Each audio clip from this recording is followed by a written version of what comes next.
1994. C'est à cette date que l'espoir a commencé à se transformer en terreur. Pourquoi les Afghans ont-ils accueilli ces hommes en noir? La réponse est simple, ils voulaient la paix, mais ils ont obtenu un cimetière. À première vue, un mouvement de libération. Mais en réalité, une machine a broyé les vies. La situation s'est dégradée instantanément. Les rues et les places publiques sont devenues des zones d'exécution. Les stades de football ne recevaient plus de matchs. On y voyait des corps suspendus à des grues ou des condamnés agenouillés devant des fusils. Les squares des villages servaient de théâtre aux amputations. Ce n'était pas de la justice. C'était un signal envoyé à chaque citoyen pour briser toute volonté de résistance. Les cicatrices de cette époque marquent encore le sol afghan aujourd'hui. Tout a commencé au milieu des années 90. L'Afghanistan était déjà en ruine. Le retrait des troupes soviétiques avait laissé un vide immense. Le pays était découpé en territoires contrôlés par des factions rivales. Ces seigneurs de guerre se battaient pour chaque carrefour, chaque ville et chaque dollar de taxes. La caméra enregistre. Des checkpoints illégaux tous les 5 km. Les civils étaient pris au piège. Les enlèvements étaient quotidiens. Les vols et les meurtres ne faisaient l'objet d'aucune enquête. Il n'existait plus de tribunaux, plus de police, plus d'État. Le bruit des tirs de mortier était devenu le fond sonore de la vie courante. Mais ce n'était que le début. Dans ce chaos total, un petit groupe émerge au sud, près de Kandahar. On les appelle les talibans. Ce sont de jeunes hommes nés et élevés dans la violence. La plupart n'ont connu que les camps de réfugiés au Pakistan. Ils n'ont étudié que des textes religieux basiques. Ils n'ont aucune expérience du monde moderne. Ils avaient 3 mots à la bouche: ordre, sécurité et loi divine. Pour une population épuisée par 10 ans de guerre civile, ce discours fonctionnait. Les gens voulaient pouvoir marcher dans la rue sans être abattus. Les talibans ont ramassé les armes, brûlé les barrières des seigneurs de guerre et imposé leur silence. L'illusion de la sécurité a duré quelques mois. Ainsi a commencé l'ascension d'un régime radical. 1994. C'est l'année où tout bascule. Les talibans entrent dans Kandahar sans rencontrer de véritable résistance. Ils progressent à une vitesse fulgurante. Partout, la même méthode: désarmer les milices rivales et exécuter sur le champ ceux qui refusent de se soumettre. Ce n'est pas une ascension politique classique, c'est une conquête par la terreur. Pourquoi les villes tombaient-elles les unes après les autres? La réponse est simple. Les commandants locaux préféraient la fuite ou la reddition à une mort certaine. À première vue, un mouvement de pacification. Mais en réalité, une machine de guerre impitoyable. Le 26 septembre 1996, les talibans atteignent les portes de Kaboul. La capitale est déjà à genoux après des années de bombardements et de famine. Mais les nouveaux maîtres de la ville veulent frapper les esprits immédiatement. Ils veulent montrer au pays entier le visage de leur futur régime. Leur première cible est le docteur Mohamed Najibullah. L'ancien président de l'Afghanistan vit reclus depuis 4 ans. À l'image, les murs d'un complexe des Nations Unies. Najibullah s'y croit en sécurité. Il pense que l'immunité internationale du bâtiment le protégera. Les talibans ignorent totalement ces règles. Ils forcent l'entrée du complexe, brisent les portes et capturent l'ancien dirigeant. La suite est une exécution sommaire et brutale. Najibullah est traîné dehors. Les combattants le passent à tabac. Ils le castrent. Puis, ils l'achèvent d'une balle dans la tête. Son frère subit exactement le même sort à ses côtés. Mais ce n'était que le début. Les corps sont transportés au centre de Kaboul, sur la place publique. Les talibans installent un échafaud de fortune. Ils pendent le cadavre de Najibullah à la vue de tous. On voit des combattants enfoncer des cigarettes et des billets de banque dans la bouche du mort. Un geste de mépris total. La caméra filme la scène. La dépouille se balance au vent, entourée d'une foule silencieuse. Le message est clair. Personne n'est intouchable. La peur devient l'outil de gouvernement officiel. Ainsi s'est ouverte l'ère du premier émirat. 1996. Les talibans s'emparent du pouvoir et verrouillent la société afghane en quelques semaines. Leur première cible, le système judiciaire. Ils installent immédiatement des tribunaux islamiques radicaux à travers tout le pays. Comment fonctionnait cette justice? La réponse est courte, il n'y avait aucun recours. Dans ces tribunaux, les avocats n'existent pas, le droit d'appel est supprimé. Aucun code civil n'est consultable par les citoyens. Les juges sont des religieux fidèles au mouvement, qui ne rendent compte qu'à leur hiérarchie directe. Les sentences tombent en quelques minutes, l'exécution suit dans l'heure. Se défendre est impossible. Questionner le verdict est un crime en soi. À l'image, des radios brisées et des piles de cassettes magnétiques brûlées. Les talibans interdisent la musique, la télévision et le cinéma. La photographie et les arts visuels disparaissent. Le silence s'installe partout. Les mariages se déroulent sans orchestre. Même les cerfs-volants, passion nationale, sont bannis du ciel de Kaboul. L'oppression vise particulièrement les femmes. Toutes les écoles de filles ferment leurs portes. Travailler à l'extérieur devient illégal pour la population féminine. Chaque sortie nécessite le port intégral de la burqa. Pour les hommes, la règle est physique. La barbe doit être longue. Ceux qui se rasent finissent en cellule ou sous les coups de bâton. Sur les images d'archives, on voit des patrouilles circuler. C'est la police du vice. Ces hommes arpentent les rues armés de fouets et de câbles électriques. Ils arrêtent les passants. Ils vérifient la longueur des poils, la coupe des cheveux et la tenue vestimentaire. La peur devient un outil de gestion quotidienne. Mais ce n'était que la partie visible. Les exécutions et les châtiments corporels sont transformés en spectacles pédagogiques. Le régime veut que le peuple regarde. À première vue, un terrain de sport, mais en réalité, un lieu de mort. Le stade Ghazi de Kaboul, autrefois dédié au football, change de fonction. Il devient une scène pour les exécutions publiques. Le journaliste Jason Burke raconte une scène de 1998. La foule remplit les tribunes, la tension est palpable. Après les exécutions par balles, les amputations commencent. La caméra capte l'arrivée de 2 hommes au centre de la pelouse. Ils sont accusés de vol. Leurs mains seront tranchées devant des milliers de spectateurs. Des médecins étaient présents sur la pelouse. Leur mission n'était pas de soigner. Ils devaient garantir que le supplice soit exécuté selon les règles. On a coupé une main et un pied à chaque condamné. Le sang a coulé sur l'herbe du stade. Des milliers de personnes regardaient. Le silence était total. Pourquoi une telle mise en scène? La réponse est simple. La terreur est l'outil de contrôle le plus efficace. Après les amputations, les hommes ont été traînés à l'extérieur. Les gardes les ont abattus d'une balle dans la tête. À l'image, les corps sont chargés dans des camions. L'ordre a été donné de disperser la foule. Quelques jours plus tard, des matchs de sport se déroulaient au même endroit, comme si rien ne s'était passé. Le régime appelait cela la loi du talion, mais en réalité, c'était une destruction méthodique de la dignité humaine. Les spectateurs n'étaient pas volontaires. Refuser d'assister aux exécutions éveillait les soupçons de la police religieuse. Des enfants étaient au premier rang. Ils ont tout vu. Les familles sont rentrées chez elles avec ces images gravées dans la mémoire. Entre l'an 1996 et l'an 1999, le mouvement a imposé sa version de la charia sur presque tout le territoire. La définition du crime est devenue floue.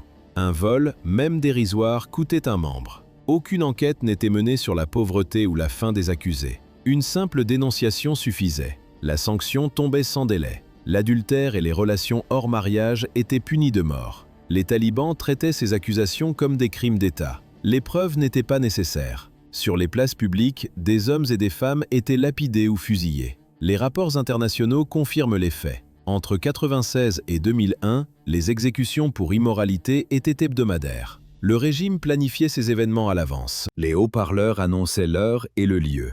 Les places de la ville devenaient des théâtres de mort. L'histoire s'est arrêtée là pour des milliers d'Afghans. 1999. Le stade de Ghazi est plein à craquer. Des milliers de personnes attendent dans les tribunes. Ce n'est pas un événement sportif, c'est une mise à mort.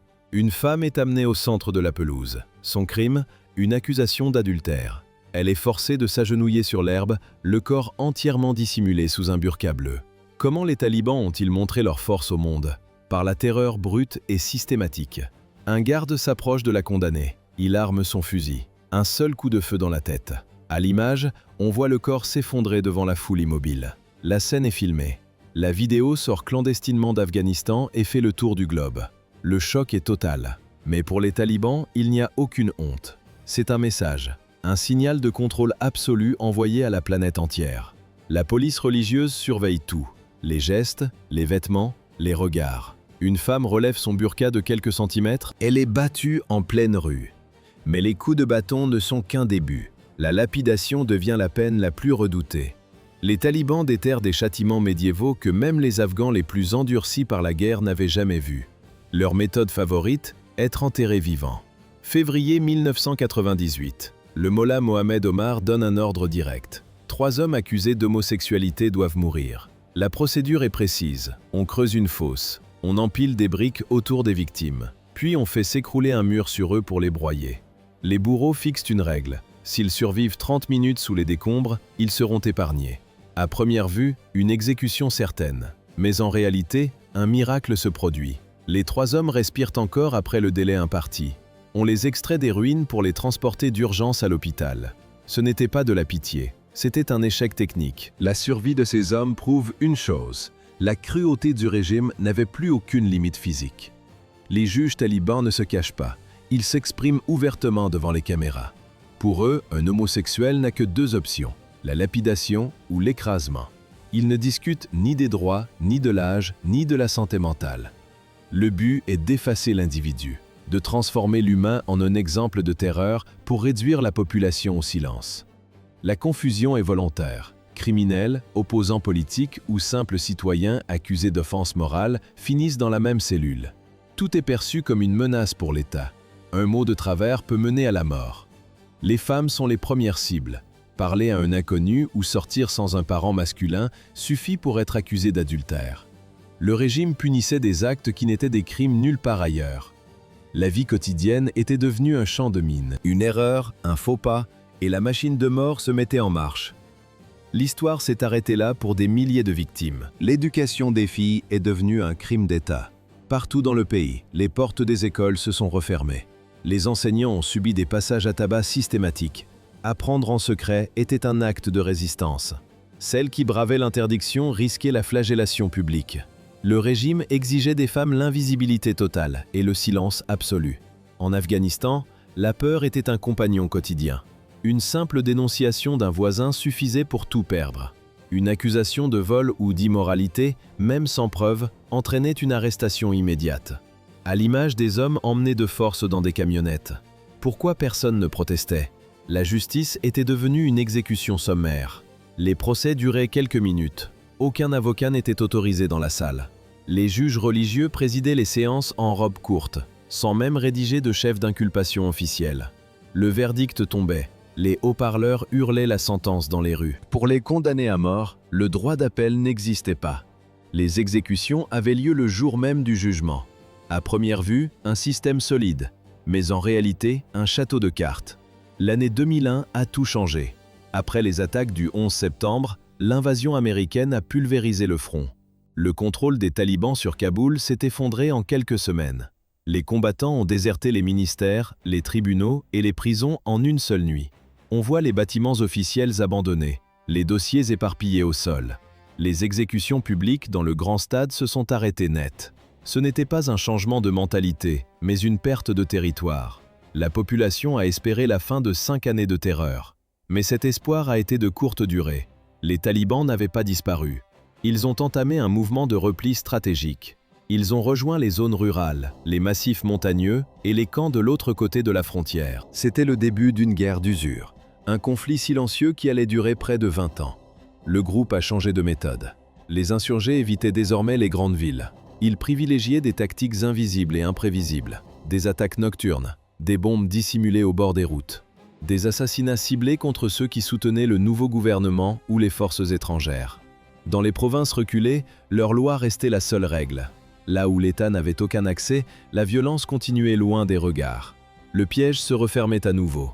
L'histoire s'est arrêtée là pour la paix. 2010. Les provinces de Helmand, Kandahar, Uruzgan et Ghazni basculent dans le noir. Officiellement, les forces internationales contrôlent le pays. Mais sur le terrain, la réalité est différente.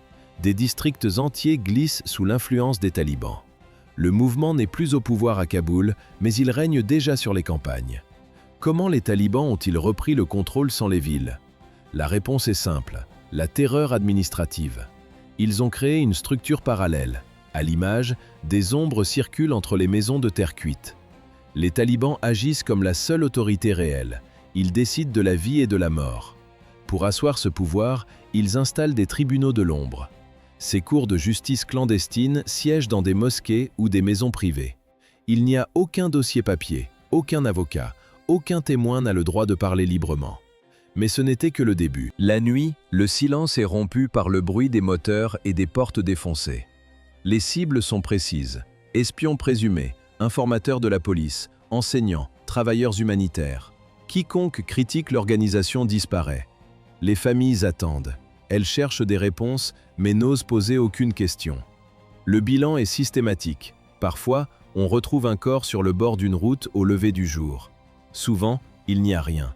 Les voisins se transmettent des rumeurs à voix basse. La peur devient le principal outil de gouvernance. À première vue, les punitions sont cachées, mais en réalité, elles servent de message public. Août 2010, province de Kunduz. Un événement brise le silence médiatique et choque le monde entier. Un jeune homme et une jeune femme sont arrêtés. Leur crime, l'adultère. Ils ont tenté de s'enfuir pour échapper à un mariage forcé. Les combattants talibans les capturent et les traînent devant leur tribunal improvisé. La sentence tombe immédiatement. Les villageois reçoivent l'ordre de se rassembler sur la place. On entend le bruit des pierres que l'on ramasse. La lapidation commence. Les pierres frappent jusqu'à ce que la femme succombe. L'homme survit, mais il est roué de coups devant la foule pétrifiée. Sur les enregistrements amateurs, on voit la violence brute. Ce n'était pas un accident, ce n'était pas un acte isolé, c'était un signal envoyé à toute la population. Les méthodes des années 96 étaient de retour. L'erreur était interdite pour les civils. Les talibans n'avaient pas besoin de palais présidentiels pour exercer leur loi. Ils avaient déjà repris le contrôle des esprits par le sang. Ainsi s'est confirmée la résurgence du mouvement. Des châtiments extrêmes. C'est ainsi que les talibans ont repris le contrôle des esprits. À mesure que les années passaient, les forces internationales planifiaient leur retrait définitif. La violence est redevenue publique. Comment ont-ils repris le terrain? Les armes ne suffisaient pas. La peur était leur outil principal. En l'an 2014, les troupes étrangères préparent leurs bagages. Les talibans deviennent plus audacieux. Dans la province de Helmand, l'horreur franchit un nouveau palier. Ils pendent publiquement 5 hommes sur un marché d'opium en plein air. L'accusation est simple, enlèvement. Mais la sentence est un spectacle. Les agriculteurs et les commerçants sont forcés de regarder la scène. Personne ne peut détourner les yeux. Les corps restent suspendus toute la nuit. C'est un choix délibéré. Le but est de rappeler à chacun qui détient le véritable pouvoir sur le territoire. Les chefs talibans l'affirment sans détour. Ces exécutions servent à terrifier la population pour obtenir l'obéissance. Pour les Afghans ordinaires, le quotidien devient une prison invisible. La vie est rythmée par une angoisse permanente. Dans les zones rurales, le silence est total. Plus personne n'ose parler ouvertement. Les gens apprennent à éviter les routes principales. Ils contournent les points de contrôle. Ils cessent de parler aux inconnus. À tout moment, une accusation peut tomber. Travailler pour le gouvernement ou aider les forces étrangères suffit pour mourir. Il n'y a pas besoin de preuves. Une simple rumeur déclenche l'arrestation. Une fois emmené, l'accusé disparaît. Il est tué sans procès. Des familles entières s'enfuient au milieu de la nuit. Elles abandonnent leurs maisons et leurs biens. Rester sur place, c'est accepter une condamnation à mort. Pendant cette guerre interminable, des combattants talibans sont aussi capturés. Certains finissent en cellule, d'autres se rendent. Leur destin dépend alors uniquement de leur geôlier. Les soldats capturés par l'armée gouvernementale sont généralement emprisonnés. Mais pour ceux qui tombent entre les mains de groupes rivaux, le sort est différent. Ils sont torturés, ils sont exécutés. Le 15 août 2021, tout bascule. Les talibans entrent dans Kaboul. Les forces étrangères terminent leur retrait dans le chaos. Le gouvernement afghan s'effondre en quelques jours seulement. À l'image, les chefs talibans s'installent devant les caméras de télévision. Ils s'adressent à la nation. Ils promettent officiellement une amnistie générale pour les anciens soldats, les policiers, les juges et les fonctionnaires. Mais personne ne les croit vraiment. Ainsi s'est ouvert un nouveau chapitre.